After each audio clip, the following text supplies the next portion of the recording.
आप सभी भाई बहनों का आध्यात्मिक ज्ञानात्मक चैनल की ज्ञान कक्षा में एक बार फिर स्वागत है। आज की चर्चा का विषय है धन। लेकिन इस धन के नीचे ही हमने देखिए दो शब्द लिखे हैं, घटाओ और दूसरा शब्द लिखा है नहीं। लेकिन ये जो दो शब्द हमने लिखे हैं इनके देखिए बहुत ही गहरे अर्थ हैं। दूसरी बात, ये जो घटाओ शब्द लिखा है और नहीं शब्द लिखा है, इसमें देखिए दोनों के ही हमने प्रथम जो वर्ण है, देखिए घटाओ में घ हमने काले रंग से लिखा है, इसका अभिप्राय वो धन से ही है। देखिए धन में दो वर्ण है ना, ध ना धन। इसी तरह हमने घटाओ का जो पहला वर्ण को काले रंग से इसीलिए दर्शाया है कि उसका अभिप्राय आपको धन से जोड़ना है, और नहीं का पहला ना वो धन से है, यानी कि इन दोनों को ही हमने धन से जोड़ा है। और जबकि नीचे जो हमने तीसरा शब्द लिखा है अन्यथा, देखिए आज हमने अन्यथा शब्द को एक सफेद रंग से दर्शाया। सफेद रंग से हम देखिए जब भी किसी शब्द को दर्शाते हैं तो उस पर हमें चिंतन करना होता है। अब आपके मन में देखिए एक प्रश्न उठ रहा होगा कि ये अन्यथा शब्द पर हम क्या चिंतन कर सकते हैं। देखिए यहाँ अन्यथा शब्द आपको एक किसी प्रकार की एक चेतावनी दे रहा है। चेतावनी किस लिए दे रहा है कि नीचे जो मैंने एक शब्द लिखा है ना, पशु वृत्तियां, और दाएं और बाएं हमने एक जमा का निशान लगाया। इसका अभिप्राय क्या है कि आपके हमारे जीवन में यदि हम इन ऊपर के घटाओ और नहीं शब्द को अपने जीवन में महत्व नहीं देते तो फिर आपके हमारे जीवन में देखिए ये चेतावनी है वो सच्चाई में बदल जाती है। बदलना क्या है कि आपके हमारे स्वभाव में कहो, आपके हमारे आचरण में, आपके हमारे संस्कारों में फिर वो पशु वृत्तियां आ जाती हैं। देखिए हम सभी भाई बहन मनुष्य योनि पाकर एक अवसर लेके आए हैं। कर्म योनि की स्वतंत्रता का हमें सदुपयोग करना चाहिए। जब तक हम अपनी मिली हुई स्वतंत्रता का सदुपयोग नहीं करते तब तक हमारे जीवन में देखिए सात्विक स्थितियां नहीं बनती। सात्विक स्थितियों का अभिप्राय देखिए सत्संग से होता है, क्योंकि मनुष्य जीवन पाकर यदि मनुष्य सत्संग नहीं करता तो उसका सत्वगुण एक प्रधान स्थिति में नहीं आता। जब देखिए सत्वगुण आपके हमारे जीवन में प्रधान स्थिति में नहीं आता तो फिर ऐसी स्थिति में ना चाहते हुए भी मनुष्य देखिए फिर रजोगुण और तमोगुण की ही स्थितियों में उछल कूद कहो या आना जाना उसका बना ही रहता है। हालांकि देखिए शास्त्रों में कहा गया कि मनुष्य योनि देखिए स्वभाव से रजोगुणी है। ये जो 84 लाख प्रकार की योनियों का जो वर्णन शास्त्रों में आता है उसमें देखिए 80 लाख प्रकार की योनियां तो नीचे की तामसी योनि है। तामसी योनियों का अभिप्राय देखिए दंड से लिया जाता है, पाप श्रेणियों से आंका जाता है। ये जो नीचे की 80 लाख प्रकार की योनियां हैं ये सभी की सभी देखिए पाप श्रेणियों में आती हैं, तामसी आती हैं, निकृष्ट कहा जाता है। ये दंड रूपी योनियां भी आप कह सकते हो। इन सभी योनियों में देखिए कोई विशेष प्रकार के कोई सुख तो है ही नहीं। देखिए आपके हमारे जीवन में देखिए विभिन्न प्रकार की एक सुविधाएं हैं। आपको हमें देखिए खाने को भोजन मिलता है, रहने को हमें जगह मिली हुई है, पहनने को हमें वस्त्र मिले हुए हैं, परमात्मा का ज्ञान विज्ञान समझने की हमें आपको बुद्धि मिली हुई है। तो ये सभी अनुकूलताएं देखिए उनके नीचे की जोनियों में जितने भी जीव हैं उनके पास ये क्रमशः देखिए ये बुद्धि घटती जाती है। ये तो देखिए परमात्मा की उन नीचे की जोनियों पर असीम कृपा है, क्योंकि परमात्मा के तो देखिए दिव्य गुण है। परमात्मा का एक दिव्य गुण क्या है कि दया भाव रखना। अब परमात्मा ने देखिए उन नीचे की जोनियों को अपने मिले हुए जीवन में देखिए दुख भोगने में पीड़ा नहीं हो, कष्ट नहीं हो, इसलिए उनको देखिए कर्म से अचेत रखे। अब देखिए वृक्ष जोनी है, वनस्पति जोनी है, ये तो चल फिर भी नहीं सकती, जबकि कीड़े मकोड़े तो आपने रेंगते हुए देखते होंगे।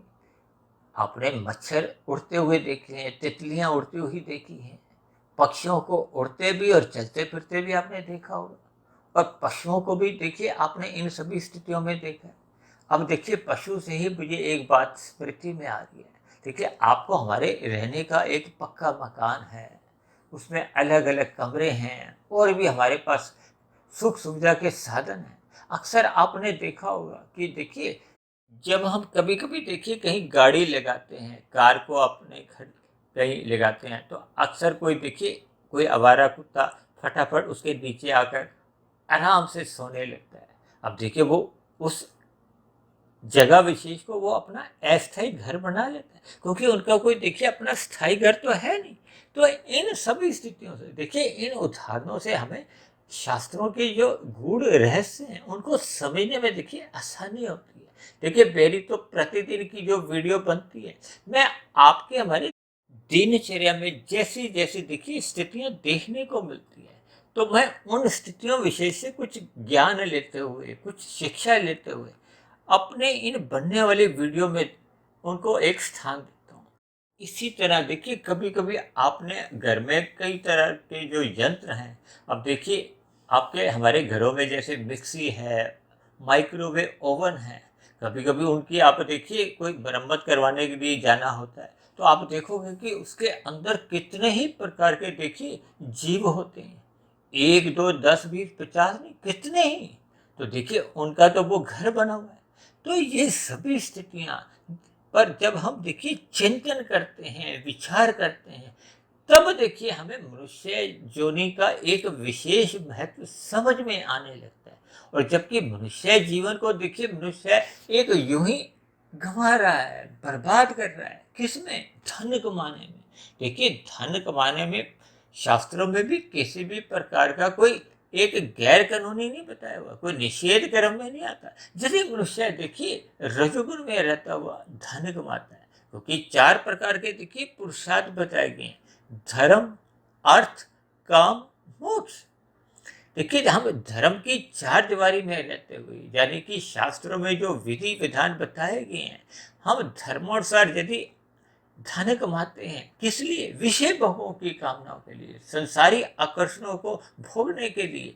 तो देखिए प्रकृति या शास्त्र भी आपके हमारे राह में कोई रोड़ा नहीं अटकाते, बाधक नहीं बनते, क्योंकि शास्त्रों में कहा गया कि आप धन कमाओ, आप चाहे अपने भोग की 10 इच्छा रखो, चाहे 100 रखो, चाहे हजारों बनाओ, इसमें कोई मनाही नहीं है। देखिए सरकार द्वारा भी अधिक धन कमाने पे कोई अपराध तो नहीं माना जाता। अपराध का अभिप्राय है कि हम अधिक धन कमाने पे हमें केवल आयकर देना होता है।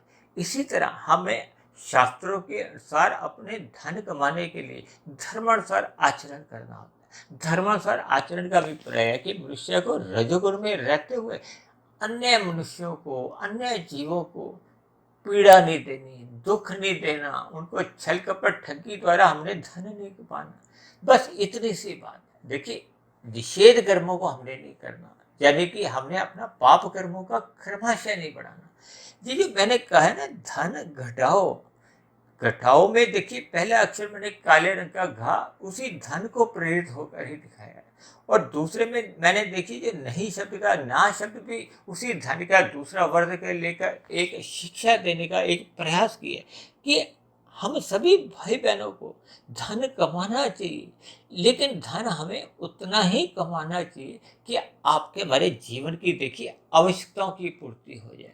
यदि हम देखिए भोग इच्छाओं की पूर्ति के लिए ही भाग दौड़ करते हैं, भले ही रजोगुण में रहते हुए करते हैं, तो आपका हमारे जीवन का समय यूं ही निकलता जाता है। देखिए जब हम किसी परीक्षा में जाते हैं, 2 घंटे का 3 घंटे का पेपर होता है, तो हम मिले हुए समय का देखिए सदुपयोग करते हैं। सदुपयोग का अभिप्राय है कि हम जो हमें प्रश्नों के उत्तर देने होते हैं उनको हम सही सही जांच परख कर उत्तर दें, क्योंकि हमें उसके नंबर मिलने हैं। इसी तरह देखिए हम अपने मिले हुए जीवन में एक निश्चित आयु लेके आए। आयु का अभिप्राय देखिए स्थूल शरीर की आयु से है, जबकि एक साधारण मनुष्य को देखिए स्थूल शरीर के भीतर एक सूक्ष्म शरीर होता है, एक कारण शरीर होता है। अक्सर मनुष्य को देखिए कारण शरीर का तो बोध ही नहीं होता, जबकि आपका हमारा कारण शरीर ही सूक्ष्म शरीर को चलाता है, और सूक्ष्म शरीर द्वारा ही आपका हमारा ये जो स्थूल शरीर चलता फिरता नजर आता है। ये जो मैं इस समय अपने शब्दों द्वारा वीडियो को एक दिशा दे रहा हूँ, ये भी इसके पीछे जो शक्ति है वो मुझे सूक्ष्म शरीर से मिलती है। सूक्ष्म शरीर के पीछे की जो शक्ति है वो कारण शरीर की है, और कारण शरीर को जो शक्ति मिलती है वो आत्मा से, आत्मा को शक्ति मिलती है देखिए परमात्मा से। ये बहुत ही क्रमबद्ध तरीके से देखिए संपूर्ण भौतिक प्रकृति में ये तीन तत्वों का एक सम्मिश्रण सा बना हुआ है। देखिए ये माया जो कि तमोगुण, रजोगुण और सतोगुण की है, ये जड़ है, ये अपने आप में कोई क्रिया नहीं करती। अक्सर कहा जाता ना कि देखिए माया में हर्षण परिवर्तन होता है, ये एक मोटे शब्दों में कह दिया जाता है। अक्सर हमने देखिए ये पढ़ा है कि प्रकृति परिवर्तनशील है, इसमें हर्षण परिवर्तन होता है। तो ये जो परिवर्तन है देखिए जड़ में अपने आप कोई क्रिया नहीं होती, ये क्रिया परमात्मा की देखिए ब्रह्म शक्ति द्वारा होती है। क्योंकि परमात्मा की जो एक ब्रह्म शक्ति है वो इन गुणों में देखिए एक क्रियाशीलता लाती है। जैसे आपके हमारे ये जो स्थूल शरीर है, सूक्ष्म शरीर है, कारण शरीर, ये भी माया के ही बने हैं। ये भी चलते फिरते बोलते तभी तक दिखाई देते हैं जब तक इनके भीतर देखिए आत्मा परमात्मा होते हैं। देखिए आत्मा तत्व अक्सर कहते हैं ना, जब किसी की मृत्यु हो जाती है तो हम कहते हैं कि इसमें से आत्मा चलेगी।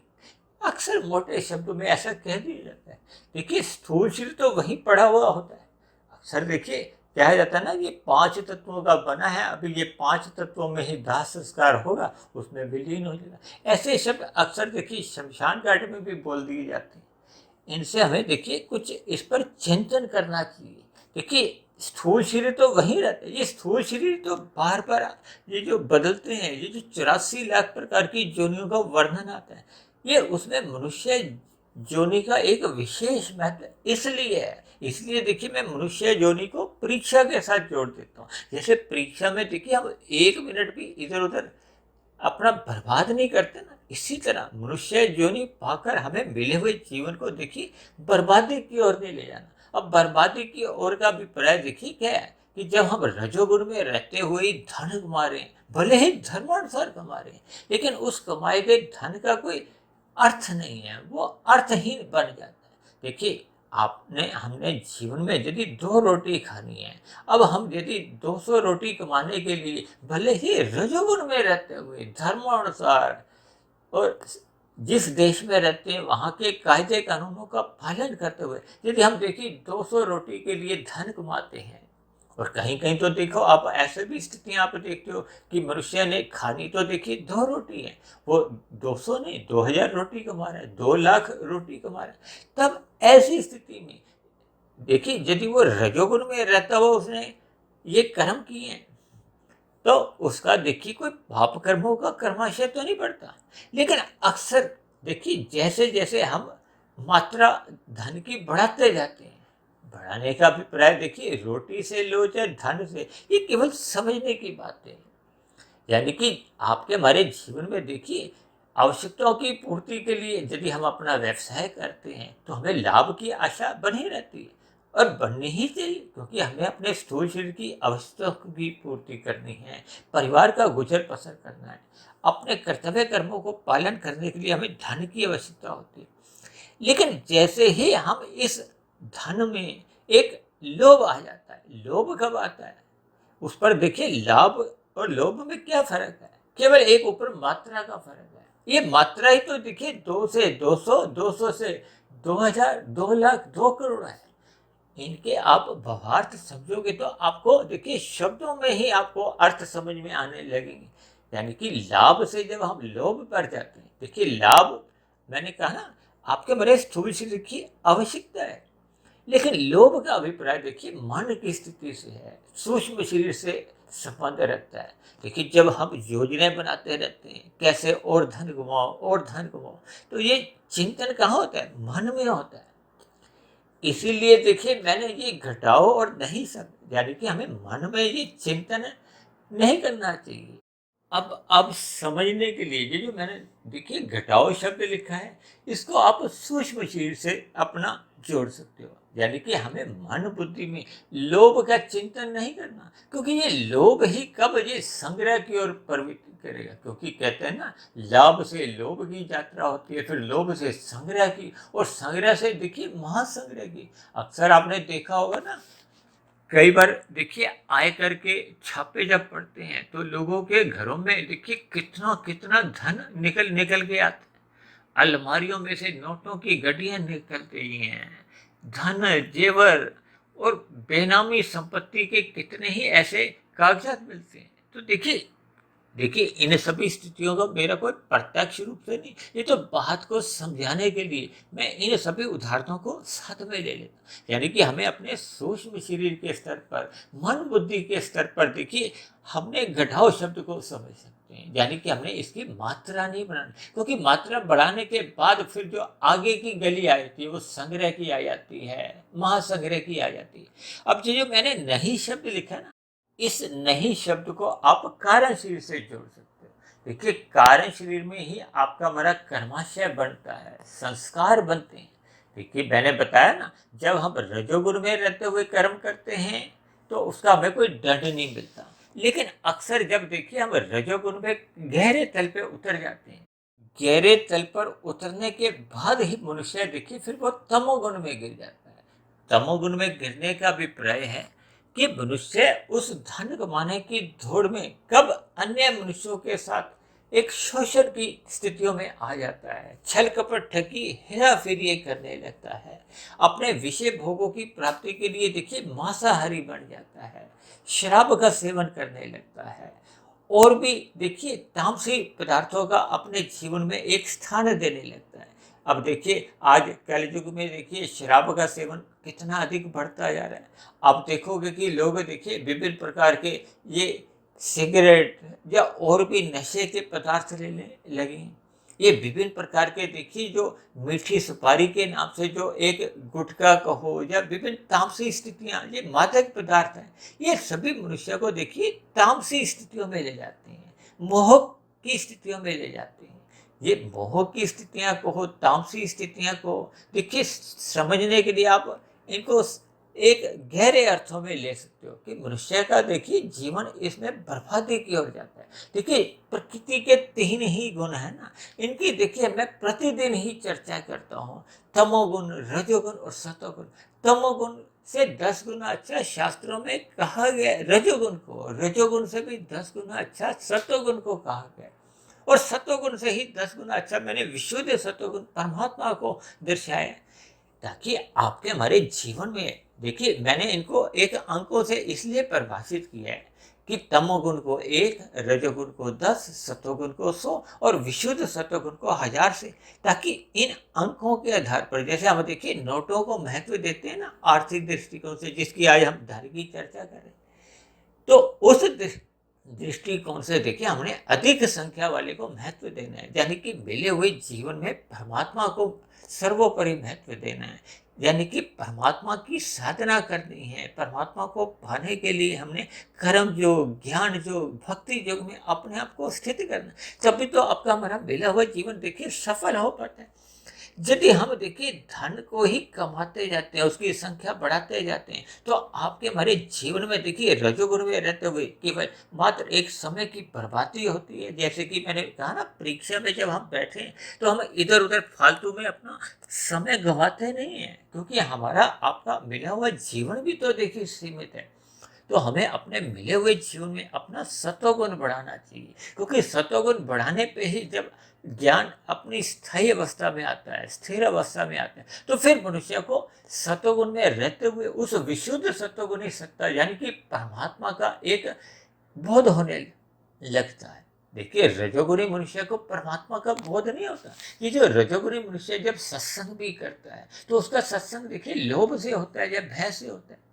देखिए शास्त्रों में 4 प्रकार के भक्त गए हैं ना, आर्थ, अर्थार्थी, जिज्ञासु और प्रेमी या ज्ञानी। इसमें देखिए ये जो आर्थ भक्त है इसको देखिए निकृष्ट माना जाता है, क्योंकि जब जब इसके जीवन में दुख आते हैं तो दुख में तो परमात्मा की सही ही याद आती है, याद करना नहीं पड़ता। और जब मनुष्य देखिए संसारी सुख सुविधाओं को चाहता है, उसके लिए भाग दौड़ भी करता है और परमात्मा से प्रार्थना भी करता है कि मुझे ये सुख सुविधा के साधन मिले, तो ऐसे भक्त को शास्त्रों में देखिए अर्थार्थी कहा गया। अर्थ को धन से कहा जाता है, उसी से ही ये अर्थार्थी शब्द निकला है। लेकिन जब से जैसे ये हम धन की संख्या बढ़ाते हैं, मैंने अभी बताया ना, जब संग्रह वृत्ति आ जाती है तो मनुष्य में देखिए कारण शरीर में वो फिर बुरे संस्कार बनने लगते हैं। मैंने कहा जब रजोगुण गहरे तल पे होता है तो मनुष्य नीचे तमोगुण में गिर जाता है, यानी कि उसको फिर ऐसा बोध नहीं रहता कि वो जो उसका कमाया हुआ धन देखिए गलत तरीके से आ रहा है या सही तरीके से आ रहा है। अक्सर देखिए जब हम मात्रा पर बहुत गहरा ध्यान देते हैं, संग्रह की ओर ध्यान देने लगते हैं कि हम अपने नोटों की संख्या बढ़ाना चाहते हैं, यानी कि हम अधिक से अधिक धन कमाने के लिए भागदौड़ के साथ साथ देखिए अन्य गलत स्थितियों में भी पहुंच जाते हैं। तो फिर मनुष्य का वो धन कमाने का जो एक संस्कार है वो कारण शरीर में बन जाता है। देखिए कारण शरीर में कर्माशय भी रहता है और संस्कार भी रहते हैं। संस्कार का अभिप्राय है कि वो संस्कार आपको में प्रत्यक्ष रूप से कोई फल नहीं देता। देखिए फल अनुकूल और प्रतिकूल स्थितियों में कर्माशय देता है। अनुकूल स्थितियों का परिस्थितियों का अभिप्राय सुखों से होता है, प्रतिकूल परिस्थितियां आना दुखों से होता है। जब जब आपके हमारे जीवन में देखिए अनुकूल परिस्थितियां रहती हैं तो हमें सुख की अनुभूति होती है। जब जब जीवन में प्रतिकूल परिस्थितियां आती हैं तो हमें दुख लगता है, पीड़ा होती है। ऐसी प्रतिकूल परिस्थितियों में देखिए आपका हमारा जीवन बहुत कष्टमय बन जाता है। लेकिन ये जो संस्कार हैं, जैसे जैसे देखिए कर्माशय बनता है उससे संबंधित संस्कार बनते हैं। ये स्वभाव भी आप समझ सकते हो। ये स्वभाव प्रत्यक्ष रूप से तो आपको हमें देखिए कोई दंड नहीं देता, लेकिन वो बने हुए जो संस्कार हैं जिसके लिए देखिए मैंने नहीं शब्द का इस्तेमाल किया, वो उसी के लिए कि जब हम गहरे तल पर देखिए नोटों के लिए भागते जाते हैं, धन के लिए संग्रह महासंग्रह की ओर, तो फिर वो वैसे ही फिर वो बुरे संस्कार कार्य शरीर में बनने लगते हैं। वो बने हुए बुरे संस्कार ही फिर देखिए आपके हमारे मन बुद्धि में वो फुरने जगाते हैं। बुरे फुरने आने से ही फिर मनुष्य और अधिक धन कमाता है। तो फिर उसका मिला हुआ जीवन तो देखिए धन कमाए, देखिए एक साधारण सी बात है, हम भौतिक उन्नति करते हैं, भौतिक साधनों की प्राप्ति के लिए ही अपना जीवन लगाते हैं या साधना करते हैं। दोनों ही स्थितियों में देखिए आपकी हमारी सांसें कमजोर होती जाती है, यानी कि आपका हमारा जीवन घटता जाता है, यानी कि मिला हुआ अवसर आपके हमारे हाथ से एक फिसलता जाता है, निकलता जाता है। जैसे हम परीक्षा में बैठे हैं तो आपका हमारा एक एक मिनट एक एक सेकंड घट घट के वो अंत में क्या होता है कि आपके हमारे 2 घंटे या 3 घंटे की वो परीक्षा समाप्त हो जाती है, आपका हमारा पेपर छीन लिया जाता है। पेपर छीन लिया का अभिप्राय क्या कि आपके हमारे स्थूल शरीर की मृत्यु आ जाती है, यानी कि आपका हमारा स्थूल शरीर जैसे ही मृत्यु को प्राप्त होता है तो जो जितना भी देखिए हमने धन एकत्रित किया होता है, जितना भी आपके हमारी भौतिक उपलब्धियां होती हैं, वो मरने के साथ ही देखिए समाप्त समझी जाती है। जबकि कारण शरीर में जैसा जैसा देखिए हमने कर्माशय बनाया होता है वो पाप कर्मों का है या पुण्य कर्मों का, उसी के आधार पर देखिए फिर आगे की गतियां होती हैं। भले ही ये जो संस्कार हैं उनके अनुसार तो देखिए हमें कोई सुख दुख नहीं मिलते, लेकिन वो बने हुए संस्कार देखिए वो उन संस्कारों को मनुष्य योनि में ही एक बदलने का हमें आपको अवसर मिलता है। अब देखिए किसी का यदि संचित कर्मों में पुण्य कर्मों की न्यूनता रह गई है, क्योंकि मनुष्य योनि तो देखिए तभी मिलती है जब संचित कर्मों में मरते समय पाप और पुण्य कर्मों की तुल्यता रहती है, जब पुण्य कर्मों की अधिकता होती है और मनुष्य पाने की इच्छा होती है। देखिए मनुष्य योनि में पाने की इच्छा तो सभी की बनी रहती है। अब कोई चाहता है कि वो मरने के बाद कुत्ता बने, छिपकली बने, नेवला बने, पेड़ पौधा की जोनी में जाए? कोई भी नहीं चाहता। देखिए करोड़ों अरबों की संख्या में एक भी ऐसा मनुष्य नहीं मिलेगा जो देखिए मरने के बाद नीचे की जोनियों में जाने की इच्छा रखता हो। जबकि देखिए आज हम देखते हैं कि संसार में देखिए 900 साढ़े 900 करोड़ हैं। भले ही उनमें देखिए कोई गरीब है अमीर है, वो एक अलग स्थिति है, लेकिन मनुष्य तो लगभग इतने ही हैं। और जबकि इससे अधिक संख्या देखिए जीवों की एक पार्क में जाकर आपको मिल जाएगी। देखिए कितने ही जीव समुद्र के भीतर में हैं, कितने ही पेड़ पौधे हैं, कितने ही कीड़े मकोड़े हैं। कितने ही कीट पतंगे हैं, कितने ही प्रकार के देखिए पक्षी हैं, कितने ही प्रकार के पशु हैं।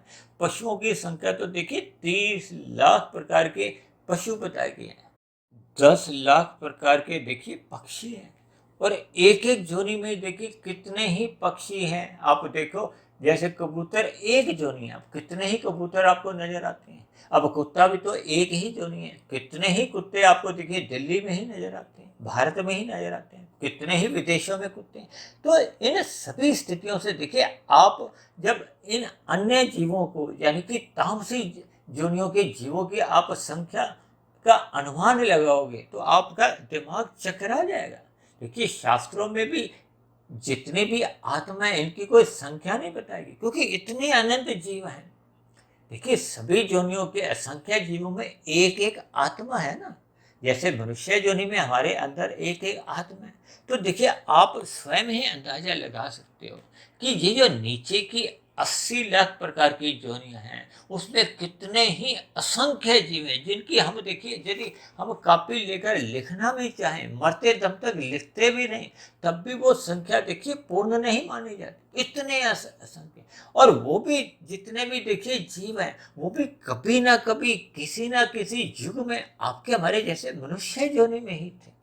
अब उन्होंने भी तो देखिए मरते समय पुनः मनुष्य योनि की ही कल्पना की होगी। अक्सर देखिए किसी की मृत्यु पे हम शुभ भाव रखते हुए एक अच्छे विचार रखते हैं कि हम कह देते हैं कि उसका स्वर्गवास हो गया। अब देखिए परमात्मा के यहाँ जब प्रकृति का जो कर्मफल सिद्धांत बना हुआ है वहाँ तो देखिए जो गतियाँ होती हैं वो कर्मों के आधार पे होती है। इन सभी बातों से देखिए हमें कुछ प्रेरणा लेनी चाहिए। देखिए इन सभी स्थितियों को मैं इसलिए थोड़ा अधिक विस्तार से समझा रहा हूँ क्योंकि ये जो मैंने अन्यथा शब्द लिखा है ना सफेद रंग से, देखिए जब जब मैं सफेद रंग से कोई अक्षर को देता हूँ तो उस पर आप चिंतन करो। ये अन्यथा का अभिप्राय देखिए नीचे की जो 80 लाख प्रकार की ध्वनियों से ही है। देखिए शास्त्रों में मनुष्य वृत्ति का कहीं जिक्र नहीं आता, पक्षी वृत्ति का कहीं जिक्र नहीं आता। केवल समझाने के लिए देखिए एक शब्द आता है पशु वृत्तियां, आहार, मैथुन, निंद्रा और भय। देखिए ये पशु वृत्तियां आपके हमारे जीवन में भी रहती हैं, क्योंकि देखिए पशु और मनुष्य ये दोनों योनियां देखिए पास पास कही जाती हैं, क्योंकि दोनों के जन्म लेने की जो एक प्रक्रिया वो उसमें कोई विभिन्नता नहीं है। देखिए आप इन सभी स्थितियों पर ज्ञान पूर्वक चिंतन करें। ये आपके हमारे जीवन में यदि सत्संग नहीं है, केवल मात्र पशु वृत्तियां, और पशु वृत्तियां कब पनपने लगती हैं? देखिए मैंने पशु वृत्तियों के बाएं तरफ भी और दाएं तरफ भी ये जो जमा का निशान लगाया ना, जब जब आपके हमारे जीवन में देखिए धन बहुत अधिक मात्रा में गलत तरीकों से आने लगता है। देखिए मैंने वैसे तो रजोगुण में रहते हुए देखिए समझा दिया कि धन हम कमा सकते हैं, लेकिन उस धन कमाने में कोई लाभ नहीं है, मनुष्य जीवन की कोई सफलता नहीं है, कोई सार्थकता नहीं है।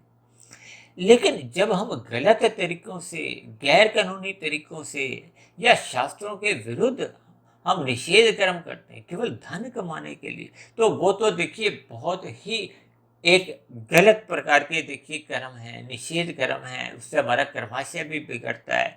और दूसरी बात, वो धन जब अधिक मात्रा में एक गलत तरीकों से आने लगता है तो फिर वो आपके हमारे जीवन में ना चाहते हुए भी देखिए जो जब हमारे जीवन में व्यवहार में पशुता आने लगती है। पशुता का अभिप्राय क्या है कि देखिए जब आपके हमारे व्यवहार में इंसानियत मरने लगती है, हमारे अंदर दया भाव समाप्त होने लगते हैं। देखिए जब हम मांसाहार भोजन का सेवन करते हैं तो फिर आपके हमारे भीतर में, मन में फिर सेवा भाव कैसे पनप सकते हैं, दया भाव कैसे स्थिर रह सकती है?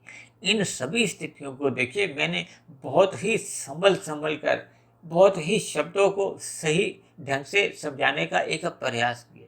फिर भी देखिए कभी कभी कुछ शब्दों को कहते समय कुछ ऐसे शब्द भी कह दिए जाते हैं जो एक साधारण मनुष्य को प्रथम दृष्टिकोण से देखिए अच्छे नहीं लगते, लेकिन परमात्मा के दृष्टिकोण से तो देखिए शास्त्रों में भी इन सभी बातों का विस्तार से एक वर्णन आता है। तो इन सभी बातों को हमें चिंतन करना होगा। देखिए ये चिंतन तभी हो पाता है जब मनुष्य रजोगुण से सत्वगुण में जाता है, सत्संग करता है। क्योंकि मनुष्य जोनि हमें आपको केवल अपना सत्वगुण बढ़ाने के लिए ही मिली है। और सत्वगुण में जब हम स्थिर हो जाते हैं, सत्वगुण अपना मजबूत करते हैं, तो फिर आपके हमारी देखिए साधना आरंभ होती है।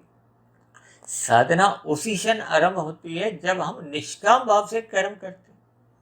देखिए जब मनुष्य निष्काम भाव से कर्म करता है, तो फिर तो ये जो धन है, ये घटाओ या नहीं शब्द उसके जीवन में ही कोई स्थान नहीं रखते। क्योंकि वो तो देखिए निष्काम भाव से कर्म करता है, उसका कोई कर्माशय नहीं बिगड़ता, यानी कि उसके पुण्य कर्म ही सदा बने रहते हैं। या निष्काम भाव से जब कर्म होते हैं तो उनका तो देखिए पुण्य कर्मों का भी कर्माशय नहीं बनता। तब ऐसी स्थिति में उसके शुभ संस्कार बनने लगते हैं। जैसे जैसे शुभ संस्कार बनते जाते हैं तो वो पहले के बने हुए शुभ संस्कारों को और अधिक मजबूत करते हैं, और पहले के जो बुरे संस्कार हैं, अशुभ संस्कार हैं, राजसी चाहे तामसी, उनको वो क्रमशः कमजोर करते हैं, शिथिल करते हैं, क्रमशः उनको दग्ध बीज करने लगते हैं, समाप्त करने लगते हैं। जब वो देखिए एक बीज रूपी संस्कार वो दग्ध बीज हो जाते हैं, तो उनसे फिर किसी भी प्रकार का कोई अंकुरण नहीं होता। यानी कि आपके माने मन बुद्धि में किसी भी प्रकार के भोग के कुछ इच्छाएं नहीं जागती। जब इच्छाएं नहीं जागती, देखिए जब आपका हमारा 5 विषय भोगों को भोगने की कोई मन में इच्छा ही नहीं होती, तो मनुष्य फिर उसके लिए देखिए सकाम भाव से कोई कर्म ही नहीं करता। और जो गलत तरीके से जो निषेध कर्म है उसका तो देखिए प्रश्न ही नहीं उठता। क्योंकि मनुष्य पाप कर्म क्यों करता है? भोगों से प्रेरित होता हुआ। जब भोगों से प्रेरित होता हुआ, जब वो रजोगुण में रहता हुआ, कानून के दायरे में, धर्म के दायरे में रहता हुआ, धर्म की चारदीवारी में रहता हुआ कर्म करता, तो प्रकृति भी कोई दंड नहीं देती। आपके हमारे विरुद्ध भी देखिए किसी भी देश में कोई एक अपराध नहीं माना जाता। लेकिन जब जब हम देखिए अपने धन कमाने के लिए हम अन्य जीवों को पीड़ा देते हैं, छल कपट ठगी करते हैं, अपराध करते हैं, तो फिर आपका यहाँ भी अपराध माना जाता है, वहाँ तो देखिए अपराध माना ही जाता है। तो इन सभी स्थितियों का हमें देखिए चिंतन करना होगा, आंकलन करना होगा। यानी कि हमें आरंभ से ही धन केवल उतना कमाना चाहिए कि आपके हमारे जीवन की आवश्यकताओं की पूर्ति हो जाए, आपका हमारा जीवन एक सही राह पर चले, हम अपने मिले हुए जीवन में सत्संग करें। जैसे जैसे सतोगुण आपका हमारा एक मजबूत स्थिति में आता है, तो फिर हमें आपको देखिए ब्रह्म मुहूर्त में उठने की भी प्रेरणा जागने लगती है। जब हम ब्रह्म मुहूर्त में उठने का अपना स्वभाव बना लेते हैं, तो फिर देखिए रात को जो तमोगुण का जो दूषित प्रभाव है, उसके संग से भी मनुष्य बच जाता है। जब मनुष्य ब्रह्म मुहूर्त में उठता है, तो फिर उसके शुभ संस्कार अधिक बनते हैं। वो अपना रजोगुण सहज ही उसका मर्यादा में रहता है। यानी कि दिन में जब रजोगुण की स्थितियां होती हैं, तो मनुष्य इन विषय भोगों की गलियों में फिसलता नहीं है। देखिए इन सभी स्थितियों को मैंने बहुत ही कर्मबद्ध तरीके से समझाने का एक प्रयास किया है। अब परमात्मा ने देखिए मुझे जैसे जैसे प्रेरित किया, मैंने वैसे वैसे उदाहरणों द्वारा आपको समझाने का एक प्रयास किया है। हो सकता है मेरे समझाने में कुछ ऐसे शब्दों का भी इस्तेमाल हो जाता है जिसमें अक्सर मनुष्य देखिए कुछ बुरा भी मान जाते हैं। देखिए बुरा मानने से भी यदि आपके हमारे जीवन में सकारात्मक परिवर्तन आ जाते हैं, आपके हमारी दिनचर्या सात्विक बनने लगती है, तो फिर आप कुछ समय बाद पाओगे कि आपके हमारे जीवन में जो एक सकारात्मक दिशा मिली, उसका मूल कारण देखिए ये सभी बनी हुई वीडियो को हो या शास्त्रों में जैसी जैसी एक सैद्धांतिक बातें लिखी होती हैं। क्योंकि ये जितने भी शास्त्र हैं, ये आपके हमारे मार्गदर्शक हैं। यानी कि ये हमें अपना जीवन का एक रास्ता दिखाते हैं कि हमें अपने मिले हुए जीवन को कैसे सार्थक करना चाहिए। तो ये सभी शुभ स्थितियां हम सभी भाई बहनों के जीवन में भी बने। यानी कि हम आरंभ से ही धन को एक मर्यादा में कमाएं, ताकि आपके हमारे जीवन की गुजर बसर हो जाए। और इस धन को देखिए मैंने जो 2 शब्दों से समझाया, घटाओ और नहीं, इस पर आप चिंतन करें। अन्यथा देखिए ये जो मैंने जिन पशु वृत्तियों की एक कल्पना से अपनी वीडियो को आगे दिशा दी, उस पर आप भी चिंतन करें। जैसी जैसी स्थितियां आपको उस ज्ञान का बोध होता है, वैसे वैसे आप अपनी दिनचर्या में एक सकारात्मक परिवर्तन लाएं। यानी मिले हुए जीवन में हमें सत्वगुण को और फिर विशुद्ध सत्वगुण को ही जीवन की एक प्राथमिकता बनानी चाहिए। यानी कि सत्संग करना चाहिए, साधना आरंभ करनी चाहिए। तो ऐसी सभी शुभ स्थितियां हम सभी भाई बहनों के जीवन में भी जल्द से जल्द बने, ताकि हम सभी भाई बहनों का जीवन सफल हो, सार्थक हो। इन्हीं शुभकामनाओं के साथ आज की चर्चा विशेष को अब हम यहीं विश्राम देते हैं। यदि बनी हुई वीडियो आपको ज्ञानवर्धक लगती हो, प्रेरणादायक लगती हो, आपके अंधविश्वास समाप्त करने लगे हो, परमात्मा में आपकी प्रीति जगने लगी हो, तो मेरी आप सभी भाई बहनों से विनती है कि इन बनी हुई वीडियो को आप अधिक से अधिक भाई बहनों में शेयर करें, ताकि अन्य भाई बहनों का जीवन में भी सत्वगुण का विकास हो, उनकी स्थितियां भी देखिए ज्ञानमयी बने, उनके जीवन में भी देखिए परमात्मा की एक प्रीति का बीज अंकुरित हो। और यदि मेरी बनी हुई वीडियो विशेष पर आपको किसी प्रकार की कोई शिकायत हो, आपत्ति हो, तो आप नीचे दिए गए कमेंट्स बॉक्स पर जाकर अपनी शिकायत या अपनी आपत्ति लिख सकते हो। और यदि वीडियो संबंधित आपके मन में कोई प्रश्न उठ रहा हो, तो आप अपने प्रश्न को भी नीचे दिए गए कमेंट्स बॉक्स पर जाकर लिख सकते हो। दूसरी एक विशेष बात, देखिए हम जो अक्सर प्रतिदिन जो एक बड़ी बड़ी वीडियो बनाते हैं, आधे घंटे की, 35 मिनट की, 40 मिनट की, 1 घंटे, 2 2 घंटे, 3 3 घंटे की भी हैं।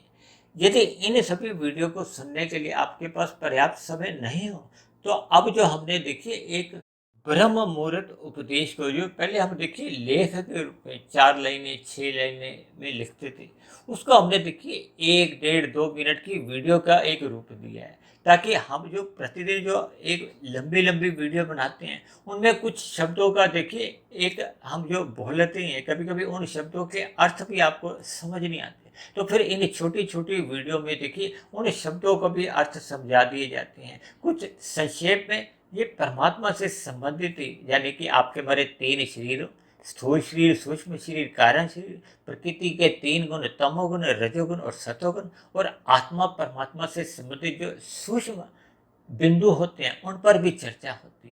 परमात्मा की प्रेरणा से देखिए प्रतिदिन ये जो ब्रह्म मुहूर्त उपदेश में मैं इनको लगभग 4 सवा 4 बजे के आसपास देखिए प्रसारित करने का एक प्रयास करूंगा, जिनको आप 1 1.5 मिनट में सुनकर अपने ज्ञान लाभ ले सकते हो। और दूसरी बात, ये जो बड़ी बड़ी वीडियो में कुछ ऐसे शब्द होते हैं, जब आपके मन में कुछ प्रश्न उठते हैं, तो उन प्रश्नों के भी उत्तर आपको इन छोटी छोटी वीडियो में सहज ही मिलने लगेगी। तो अब आज की चर्चा विशेष को यहीं विश्राम देते हैं। कल फिर मिलते हैं एक नए विषय को लेकर, एक नए संदेश के साथ। तब तक आप सभी भाई बहनों का बहुत बहुत धन्यवाद।